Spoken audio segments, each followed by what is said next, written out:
La nuit des sens. Quatrième vers, chapitre 14. On explique ce dernier vers de la première strophe. Cette demeure de la sensualité est déjà dans la paix. Les passions sont mortifiées, les convoitises sont apaisées, les tendances calmées et endormies par le moyen de cette bienheureuse nuit de la purification des sens. Aussi l'âme est-elle sortie. Elle commence à entrer dans cette voie de l'esprit qui est celle de ceux qui avancent ou sont déjà avancés, et qu'on appelle encore voie illuminative ou voie de contemplation infuse. C'est là que Dieu nourrit l'âme de lui-même et la sustente sans qu'elle y contribue par des raisonnements, une coopération active ou une industrie quelconque. Telle est, comme nous l'avons dit, la nuit et la purification des sens. Cette nuit n'est pas atteinte par le grand nombre. Ce n'est ordinairement que le petit nombre qui y entre, et qui doit arriver plus tard à la nuit plus profonde encore de l'esprit, afin de parvenir jusqu'à l'union d'amour avec Dieu. Ceux qui s'y trouvent ont d'ordinaire de terribles tribulations et tentations dans les sens. Cette épreuve dure longtemps, mais elle se prolonge plus chez les uns que chez les autres.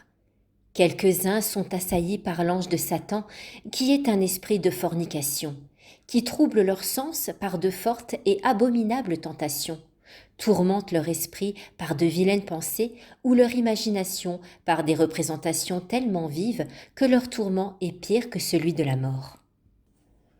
D'autres fois, ceux qui sont dans cette nuit sont tentés par l'esprit de blasphème.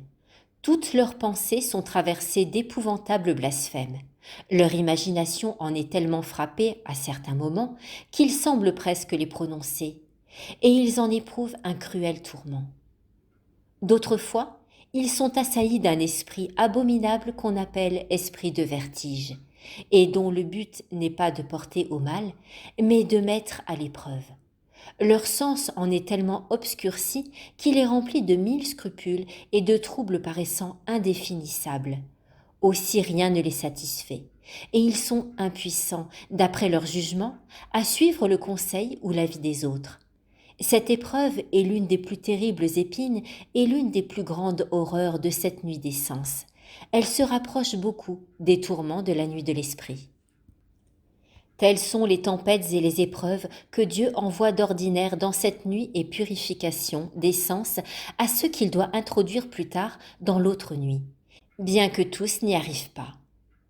C'est quand ils sont éprouvés, souffletés, qu'ils exercent, se préparent et façonnent les sens et les puissances à l'union de la divine sagesse où ils seront admis. Car si l'âme n'est pas tentée, éprouvée par les peines et les chagrins, ses sens n'arriveront pas à cette sagesse. Voilà pourquoi l'Ecclésiastique a dit « Celui qui n'a pas été tenté, que sait-il ? Celui qui n'a point d'expérience connaît peu de choses. » Ecclésiastique chapitre 34. Cette vérité nous est encore démontrée par Jérémie quand il nous dit « Vous m'avez châtié, Seigneur, et j'ai été instruit. » Jérémie chapitre 31. Or, le châtiment le plus propre à nous introduire dans la divine sagesse consiste dans les épreuves intérieures dont nous parlons.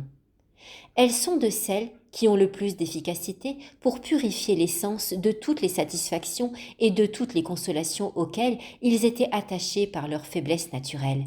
Si l'âme est alors vraiment humiliée, c'est en vue de l'exaltation qui lui est réservée. Quant à la durée de ce jeûne et de cette pénitence des sens, on ne saurait la déterminer. Tous ne sont pas soumis aux mêmes tentations ni aux mêmes épreuves. Dieu les mesure d'après sa volonté, en conformité aux imperfections plus ou moins grandes qu'il y a à déraciner. C'est aussi d'après le degré d'amour où il les veut élever qu'il leur envoie des humiliations plus ou moins profondes et les éprouve plus ou moins longtemps. Néanmoins, la purification de ceux qui sont forts et plus capables de souffrir est plus intense et plus rapide. Quant à ceux qui sont d'un naturel très faible, ils sont beaucoup moins éprouvés et tentés. Aussi restent-ils très longtemps dans cette nuit des sens. S'ils reçoivent d'ordinaire quelques consolations sensibles pour qu'ils ne retournent pas en arrière, ils arrivent tard à la pureté parfaite. Quelques-uns même n'y arrivent jamais. Ils ne sont complètement ni dans cette nuit, ni en dehors d'elle. Voilà des âmes qui ne monteront pas plus haut. Mais pour qu'elles se maintiennent dans l'humilité et la connaissance d'elles-mêmes, Dieu les exerce durant quelque temps ou quelques jours au milieu des sécheresses et des tentations, tout en les soutenant de temps en temps pour qu'elles ne perdent pas courage et ne retournent pas au plaisir du monde. Il y a d'autres âmes plus faibles encore, que Dieu semble comme abandonner ou délaisser pour les stimuler à l'aimer, car sans ces marques de froideur, elles n'apprendraient jamais à se rapprocher de lui. Quant aux âmes qui doivent passer à ce bienheureux et sublime état de l'union d'amour, si rapidement que Dieu les élève, elles restent d'ordinaire très longtemps dans les sécheresses et les épreuves, comme l'expérience le démontre. Mais il est déjà temps de commencer à parler de la seconde nuit,